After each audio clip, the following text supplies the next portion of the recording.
जी hello जी हाँ बताइए। जी, अनिरुद्ध जी जी राधे राधे, जय श्री राधे। राधे राधे। मैं रोहतक से आया हूँ और आपसे कुछ प्रश्न पूछना चाहता हूँ भगवान के विषय में। जी बताइए। मेरा पहला प्रश्न ये है कि भगवान का जन्म यदि मथुरा में हुआ तो गोकुल में क्यों गए? और दूसरा प्रश्न ये है कि गोकुल में 11 साल रहने के बाद वह मथुरा में वापस आए, फिर जीवन पर्यंत गोकुल में नहीं आए, क्या आग उगल दी गोकुल ने ऐसी? क्यों नहीं आए? देखो ये दोनों प्रश्न उत्तर समझाइए। दे रहे हैं उत्तर। भगवान ने मथुरा में जन्म लिया तो गोकुल क्यों चले गए? एक बात बताइए, पानी बरस माइक लिए रहिए, पास में लगाइए, मुख के पास लगाइए माइक। जब पानी बरसता है, सुन रहे हैं आप? सुन रहे हैं आप? सुन रहा हूँ। हाँ सुनिए। जब पानी बरसता है तो पानी पहाड़ में भी बरसता है, समतल भूमि पर भी बरसता है। पानी सब जगह बरसता है, परंतु ठहरता कहाँ है? जहाँ गहराई होती है। सिमट सिमट जल भर ही तालाबा, जहाँ गहरा होगा वहाँ पानी सिमट कर भर जाएगा। उसी प्रकार दुष्ट कंस के यहाँ भगवान ने जन्म तो लिया, पर दुष्ट के यहाँ रहते कैसे? इसलिए सज्जन नंद बाबा और सज्जन वसुदेव जी, नंद बाबा और यशोदा के यहाँ उनके हृदय में प्रेम की गहराई थी। तो भगवान को क्या पसंद है? राम ही केवल प्रेम प्यारा।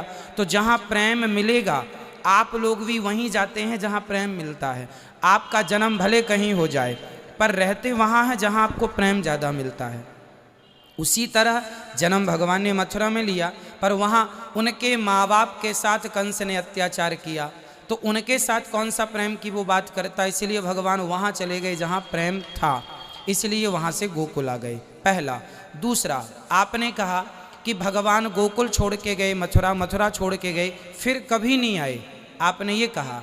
जबकि बात यह है कि भगवान को 100 वर्ष के बाद भगवान ने 125 वर्ष की लीला की है, जिसमें 100 वर्षों के बाद भगवान पुनः वृंदावन वापस आए थे अपनी गोपियों से मिलने के लिए। 100 वर्षों के बाद आए थे, जहाँ पर श्री राधा रानी से उनकी पुनः भेंट हुई थी। राधा रानी को 100 वर्ष का वियोग था, श्राप दिया था श्री दामा ने। ये बात गोलोक धाम की है, श्राप वहाँ मिला था कि श्री कृष्ण से आपका 100 वर्षों का वियोग होगा, इसलिए 100 वर्षों के लिए भगवान चले गए। 100 वर्षों के बाद मिलने भगवान यहाँ आए थे। संतोषजनक उत्तर नहीं है श्रीमान जी। जो लिखा है शास्त्रों में वही हमने कहा है। हमने आप तो बताइए, आपको संतुष्ट पढ़ा नहीं, करने- हमने तो ऐसा हमने तो शास्त्रों में ऐसा कभी पढ़ा नहीं। आपने नहीं सुना, इसका अर्थ ये नहीं कि पढ़ा नहीं। नहीं, सुना तो है लेकिन पढ़ा नहीं कभी। हाँ पढ़ा भी मिल जाएगा आपको, पढ़ा भी हम दिखा देंगे आपको पढ़ने के लिए। आप देख देखना तो चाहेंगे? सकता ही नहीं मैं। नहीं देख सकते? हाँ, तो देख बस नहीं ये सकता, समझ यही तो लीजिएगा कमजोरी कि होगी। भगवान 100 वर्षों के बाद जब भगवान कुरुक्षेत्र आए थे, ये तो भागवत जी में लिखा है। भगवान कुरुक्षेत्र आए थे, भागवत जी में लिखा है। सुदामा जी से मिलने के बाद भगवान कुरुक्षेत्र आए थे स्नान करने के लिए, और फिर जब कुरुक्षेत्र आए हैं तो स्वाभाविक वहाँ से जब यहाँ से वापसी गए होंगे तो ये रास्ते में पड़ा है, तो यहाँ भगवान ने पड़ाव डाला है। निश्चित आप गर्ग संहिता पढ़ लें, आपको सब चीज़ें मिल जाएंगी। दूसरी बात, दूसरा प्रश्न एक और था जी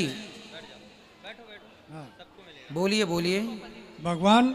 भगवान शब्द का अर्थ क्या है और श्रीमन नारायण का अर्थ क्या है?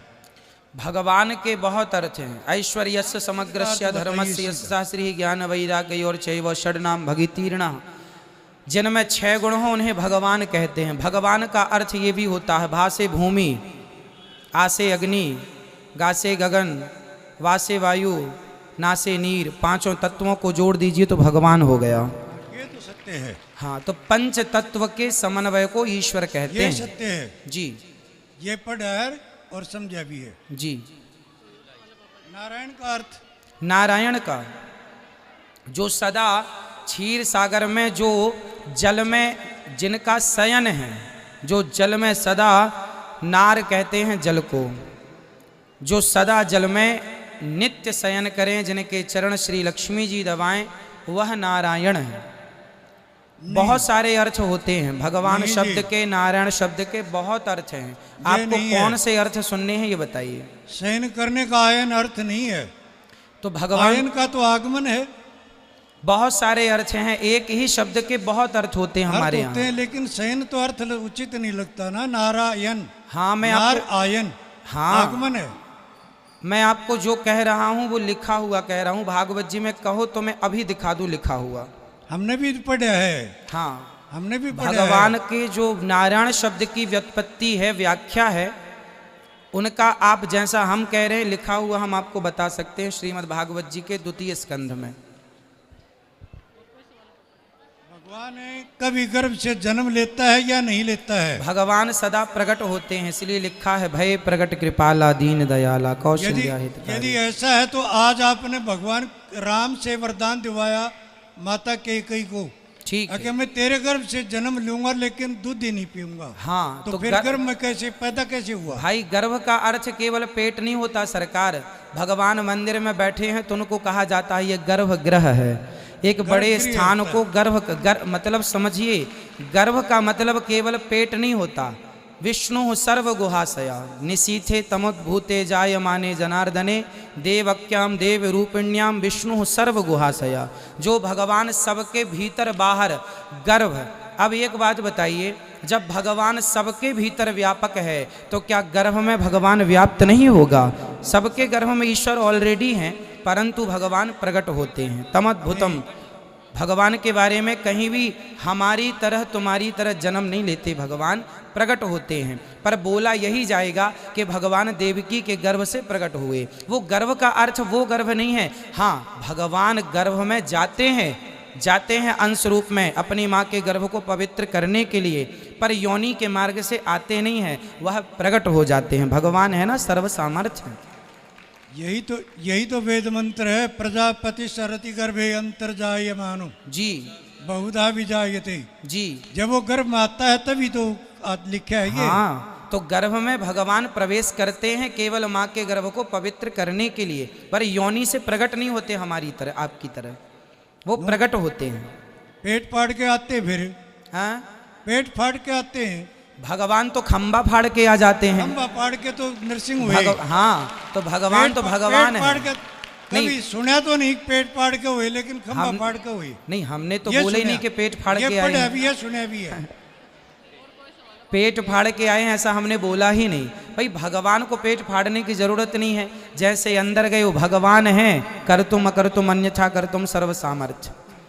ठीक है, ईश्वर हैं, उन्हें बाहर से आने की अंदर से आने, वो जहाँ सब जगह हैं, सब जगह हैं, तो वो कहीं से भी प्रकट हो सकते हैं। ठीक है, और बात कराइए, संतुष्ट हुए कि नहीं दादाजी? नहीं जी, संतुष्ट नहीं हुआ, क्योंकि बच्चे के रूप में भगवान आता है। यदि प्रकट होता तो पूर्ण रूप में आता, जैसे नरसिंह हुआ। तो पूर्ण रूप में आए हैं आपने। पूर्ण राम रूप में कहाँ आए? आपने बच्चे के रूप में आए भगवान। नहीं तो नहीं, कृष्ण के सुनिए जन्म में। सुनिए सुनिए, आपको कंफ्यूजन हो रहा है। आपने ये बताइए कि रामचरितमानस पढ़ी है? रामचरितमानस पढ़ी है, पढ़ी है, बहुत बार पढ़ी है। तो उसमें लिखा है भय प्रगट कृपाला दीन दयाला कौशल्या हितकारी कौशल्या हितकारी हर्षित महतारी। उसी में ये लिखा कई है, बार पढ़ा है और याद भी है। उसी रामचरितमानस में लिखा है कि भगवान जब प्रकट हुए थे राम जी, तो 4 हाथ लेकर प्रकट हुए थे, चतुर्भुज रूप में। अब हम और आप प्रकट होते हैं तो क्या 4 हाथ में आते हैं? 4 हाथ में तो भगवान ही आ सकते हैं ना। वो तो फिर स्वप्न में दिखा, स्वप्न में नहीं सरकार, रामचरितमानस के इस छंद में स्पष्ट लिखा है। अब देखो, आप भले ना माने, पर रामचरितमानस में लिखा है कि भगवान चतुर्भुज रूप में आए। फिर माँ ने कहा कि प्रभु अपना बाल रूप दिखाओ, तो सुनी वचन सुजाना रोदन ठाना हुए बालक। फिर बालक भाई भगवान पहले प्रकट हुए थे चतुर्भुज रूप में, बड़े थे। रूप में फिर भगवान ने अपना सपना दिखाया था, सपने में रूप दिखाया था भाई, वहाँ नहीं कि सपने की साक्षात बात नहीं दिखाया। लिखी गोस्वामी जी ने, आप नहीं कि समझिए। साक्षात दिखाया। आपने रामचरितमानस पढ़ी है? पढ़ी है, तो फिर एक इसको- बार नहीं कई बार। चलो मैं रामचरितमानस में जो लिखा है पढ़ के बता दूं। वो पढ़े सुन लिया और मैं जान लग रहा, भय प्रकट कृपाला दीन दयाला कौशल्या हितकारी। चलो मैं इसकी व्याख्या कर देता हूं जो रामचरितमानस में लिखा है। ठीक है, कर दूं आप कहें तो, ताकि आपका संदेह दूर हो जाए, क्योंकि संशयात्मा विनश्यति, भगवान पर संदेह नहीं होना चाहिए। यदि संशय है तो आप सभी का संशय मिटाने के लिए ही ये दास यहाँ पर बैठा हुआ है ना। अब देखिए, अब देखो मैं पूरी पढ़ के बताता हूँ अर्थ। रामचरितमानस आप पढ़ लीजिएगा, उसमें लिखा है भय प्रगट कृपाला दीन दयाला कौशल्या हितकारी। इसमें तीसरी लाइन है लोचन अभिरामा तनुघन श्यामा निज आयुध भुजचारी।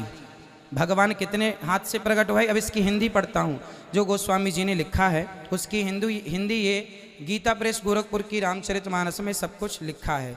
दीनों पर दया करने वाले कौशल्या के हितकारी कृपालु भगवान प्रकट हुए। मुनियों के मन को हरने वाले उनके अद्भुत रूप का विचार करके माता हर्ष से भर गईं। नेत्रों में आनंद देने वाले मेघ के समान श्याम शरीर था और चारों भुजाओं में अपने खास आयुध धारण किए हुए थे, शंख चक्र गदा पद्म इत्यादि। अब यहाँ सपने की कोई बात नहीं है गोस्वामी जी की, चतुर्भुज रूप में प्रकट हुए। यही बात भागवत जी में लिखी है, तमद्भुतम बालक मम्बुजेक्षणम चतुर्भुजम शंख गदायुधायुधम। चतुर्भुज रूप में प्रकट हुए हैं। अब आपने पढ़ने में या गलती कर दी या समझने में गलती कर दी। स्वप्न की यहाँ बात नहीं है। यहाँ प्रकट होने के बाद माँ कौशल्या कह रही हैं कि आपके 4 हाथ हैं, हम क्या करेंगे 4 हाथ वाला बेटा, आप जरा छोटे हो जाइए। ब्रह्मांड निकाया निर्मित माया रोम रोम प्रतिवेद कहें, जिनके रोम रोम में वेद ब्रह्मांड लटक रहे हैं, वह प्रकट हुए हैं। फिर माता पुनि बोली सोमति डोली तजऊं तात यह रूपा। हे प्रभु अब यह रूप त्याग दो और फिर क्या करो कि जय शिशु लीला। शिशु मतलब बच्चों की लीला करो, प्रिय जो प्रिय लगने वाली है। तब भगवान ने सुनी बचन सुजाना रोदन ठाना। भगवान ने अपना चतुर्भुज रूप त्याग करके छोटे से बच्चों की तरह लीला करने लगे, जिससे माता को सुख प्राप्त हो जाए। ये व्याख्या है जो आप पढ़ सकते हैं रामचरितमानस में।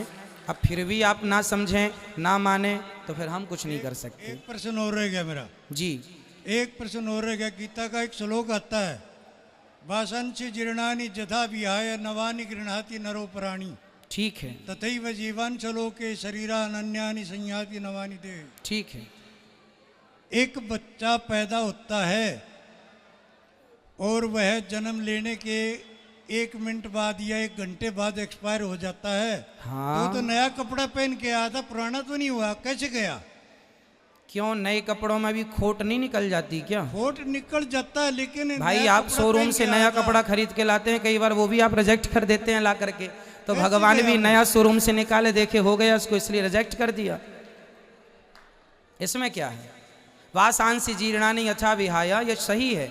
भगवान कहते हैं आत्मा पुराना शरीर त्याग करके नया शरीर धारण करती है। आत्मा वस्त्र पहनती है, वासांसी जीर्णानि यथा विहाया। लेकिन ये बात सत्य है कि कपड़ा पहनती है। इसका मतलब ये नहीं कि बच्चा पैदा हुआ तो मरे ना, भाई जन्म लेते ही मर जाएगा। नया भी रिजेक्ट। आप नया चीज़ सामान घर में लाते हैं, नया मोबाइल खरीद के लाते हैं, आते ही बिगड़ जाता है।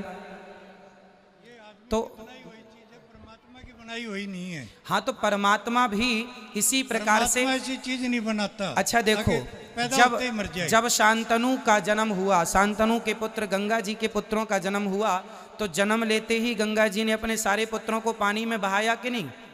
क्यों बहाया था? इसलिए बहाया था क्योंकि उनकी आयु उतनी ही थी। भाई 1 दिन की आयु किसी को मिली है तो 1 दिन के लिए ही शरीर धारण करेगा ना वो। किसी को 100 साल की मिली, किसी को 80 साल की मिली, किसी को 10 साल की मिली, किसी को 5 साल की मिली। ये तो ईश्वर तय करेंगे। पुत्र आप लौकिक दृष्टि से बता रहे, आध्यात्मिक दृष्टि से बताइए, गंगा ने कैसे बहा दिया, कहाँ बहाई? भाई गंगा जी के पुत्रों को आध्यात्मिक दृष्टि से बताइए आप। पितामह भीष्म 8वें पुत्र हुए हैं। पितामह भीष्म तो 8वें हुए, उसके पहले जितने बच्चे हुए माता गंगा जी के, सारे पुत्रों को उन्होंने विसर्जित किया था, ऐसा शास्त्रों में लिखा है। अब आप शास्त्रों की माने तो हम बात करें आपसे, माने ही ना तो बात करने से फायदा नहीं है। जी, मेरा एक सवाल है। सब माँ बाप यही बोलते हैं कि बेटी का नहीं खाना चाहिए, जो वो कमाई करती है वो नहीं खानी चाहिए।